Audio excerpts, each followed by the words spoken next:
তো দেই না, 20 বছর ধরে দেই না।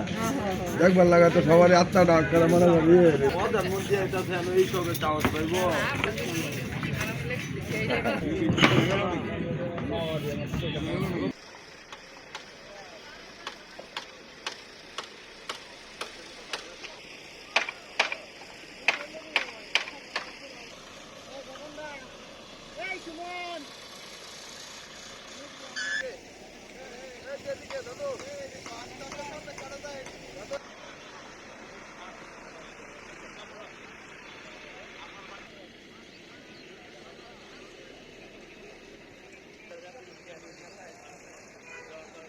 দীর্ঘ 22 বছর পর বিএনপির চেয়ারপারসন তারেক রহমানের ময়মনসিংহে আগমন এবং সেই আগমনকে ঘিরে ইতিমধ্যে কিন্তু ময়মনসিংহে সাজ সাজ রব শুরু হয়েছে গত কয়েকদিন যাবতই।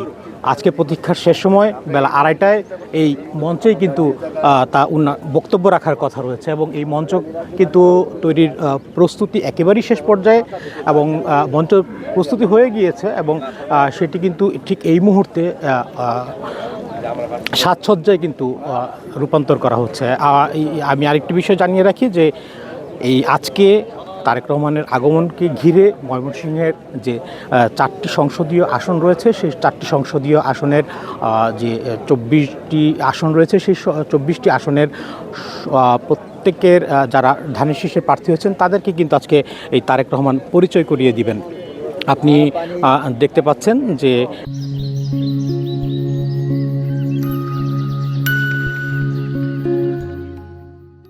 ইতিমধ্যে বিএনপির তৃণমূল নেতাকর্মী যারা আছেন দূর দূরান্ত থেকে যারা আছেন তারা কিন্তু আসতে শুরু করেছেন এবং এই তারেক রহমানের আগমনকে ঘিরে মাঠের চারপাশ কিন্তু ব্যানার ফেস্টুনে ছেয়ে গেছে এবং শহরেও কিন্তু আসলে একটি সাজ সাজ রব আমরা দেখতে পেয়েছি। এই আজকে আমরা বিএনপি নেতাকর্মীদের সাথে কথা বলেছি, তারা যেমনটি বলছেন যে দীর্ঘ সময় পর যেহেতু তারেক রহমান আসছেন এবং উনি চিন্তা চেতনায় অনেক অগ্রসর এবং সেই অগ্রসরতাকে কাজে লাগিয়ে ময়মনসিংহের যে উন্নয়ন সেই উন্নয়ন কিন্তু করবেন বলে নেতাকর্মীরা প্রত্যাশা ব্যক্ত করেছেন। তারা এমনটাও বলছেন যে এই আজকের এই সমাগম শুধু বিএনপি নেতাকর্মীদের জন্যই নয়, এটি সাধারণ মানুষের জন্যও কিন্তু একটি অনন্য বার্তা বয়ে আনবে এবং সেই বার্তা অবশ্যই একটি সমৃদ্ধ বাংলাদেশের জন্য। আমি আরেকটু জানিয়ে রাখি যে বেলা 2:30টায় যদিও এই প্রোগ্রাম শুরু হওয়ার কথা রয়েছে, তারেক রহমান কিন্তু আসবেন সড়ক পথে এবং এই যে সড়ক পথ তিনি যে দিক দিয়ে আসবেন সেই সব এলাকা কিন্তু ইতিমধ্যে ব্যানার প্যানা ফেস্টুনে কিন্তু ছেয়ে গেছে। আমরা গতকালকে থেকেই দেখেছি মঞ্চ তৈরির কাজ শুরু হয়েছে। দফায় দফায় কিন্তু কেন্দ্রীয় এবং স্থানীয় যারা নেতাকর্মী আছেন তারা কিন্তু এসেছেন। অর্থাৎ এই নির্বাচনী যে আজকের প্রোগ্রাম যেটি রয়েছে সেটি কিন্তু সাফল্যমণ্ডিত করতে বিএনপি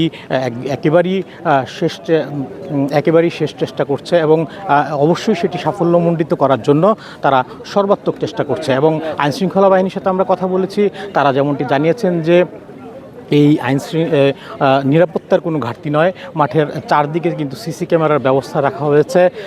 সেই সাথে সাদা পোশাকে আইনশৃঙ্খলা রক্ষাকারী বাহিনীরাও কিন্তু থাকবেন বলে আমাদের জানিয়েছেন।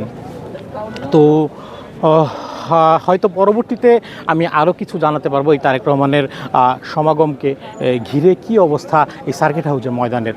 তো এই ছিল আসলে ময়মনসিংহ থেকে সার্কিট হাউজের ময়দান তারেক রহমানের সভাকে ঘিরে আমার কাছে সর্বশেষ খোঁজ খবর।